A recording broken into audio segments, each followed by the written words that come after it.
Hello everyone, this is Uncle Yeow and the Singapore story. Now today I would like to talk about what happened yesterday, that is Singapore's budget 2025. Now I'm not sure how many of you have watched through the whole budget speech yesterday, but I've sat through it all and it was very interesting and very exciting. Let me explain.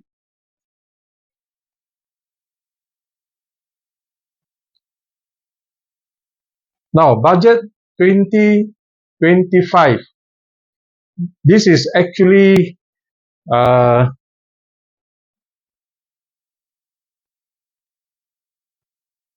Prime Minister Lawrence Wong's maiden budget speech as Prime Minister and also as the leader of the 4G team. Now, what impressed me was that this particular budget speech is actually probably the biggest ever ang pao given by the government to Singaporeans. In all my 70 years, I've never come across such a generous budget. Now, we were fortunate in that in 2024, our economy did extremely well. We generated a growth of 4.4% and also had a budget surplus of $6.4 billion. So that in a way put us in good state to dish out all the goodies that was mentioned in yesterday's budget. Now, it's important to note, not many countries in the world can do this. Very few countries can do this without burdening the next generation or future generation, our children's generation. Now, Singapore is one of the very rare countries that can do this over the years because we have always generated budget surplus over the years. We have accumulated a lot of reserves, and our reserves year to year also generate a lot of interest. So from all this surplus and interest, which is actually the hard work of all Singaporeans over the years, the government is able to give back to the people in terms of all these handouts and goodies. So what are some of these handouts and goodies? Let me just summarize very quickly.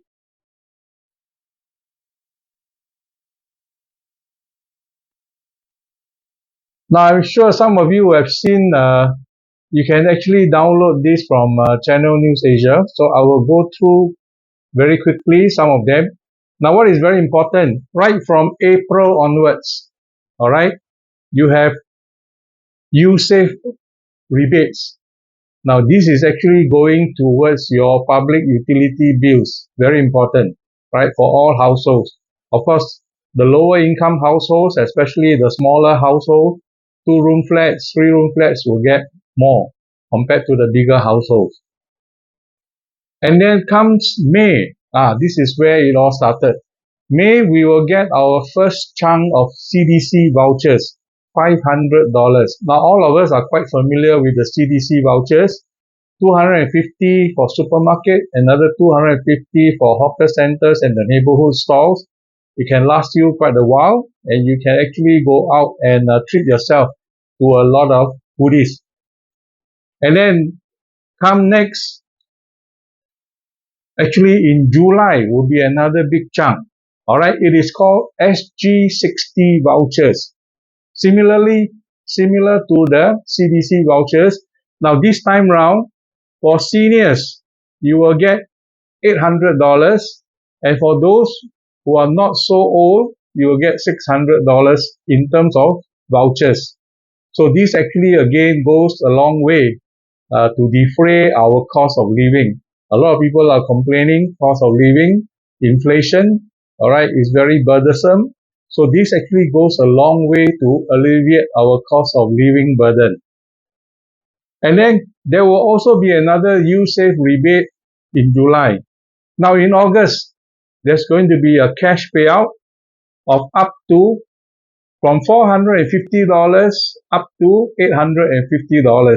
So most people will get it, all right, so long as you are 21 years and above and you don't have got a few properties, right? If you stay in HDB, chances are you will have access to this cash payout. There will also be a payout to your Medisave account from $250 to $450. So again, here actually goes a long way to help out in terms of our medical costs as well as our everyday expenses. And then another one comes along, October, there will be another USave rebate. And then December, there will be another round of cash payout from $100 to $600. So all this actually goes a long way. And then comes around next year in January, there'll be another round of CDC vouchers, $300.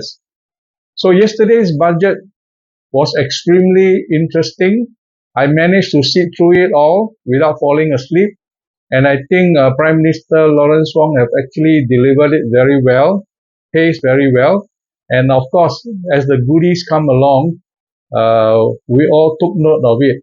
So this is what the budget is all about. Now, many countries in the world, I think, will be very envious of Singapore because not many countries can do this on a regular basis without burdening the next generation. I must emphasize, all right? Because our budget surplus is enough to cover all these benefits and goodies that were given to all citizens. So let's talk about SG60. Now, this year we are celebrating SG60. It's a big thing. 60 years of very successful economy, right from the day of our independence from 1965. Now, nobody ever thought Singapore would be so successful. Nobody. All right. In fact, a lot of people think that we will not survive in the initial years. But not only did we beat the odds, we managed to transform Singapore from a third world backwater to a first world city-state metropolis, all right, a city in a garden.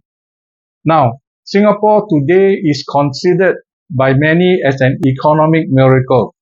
Never before in the history of mankind has a country managed to transform itself from a third world to a first world within one generation. Now, how did we do that?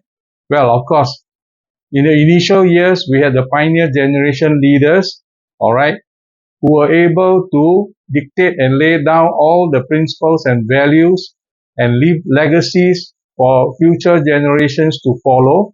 The can-do spirit and never say die attitude of Singaporeans and the resilience, pragmatism have seen us through all these years and taken us this far. Now, we should not rest on our laurels. Now it's time for the 4G team under Prime Minister Lawrence Wong to take over and for all of us to pull together to write the next chapter of our Singapore story. So I hope everyone, whilst you enjoy all these goodies and handouts, don't forget you have a role to play, and that is to contribute to the future success of Singapore, not just for our generation, but for future generations, our children's generation. So let's all pull together and make sure we write a beautiful chapter of the Singapore story together. This is Uncle Yeow signing off. Majulah Singapura.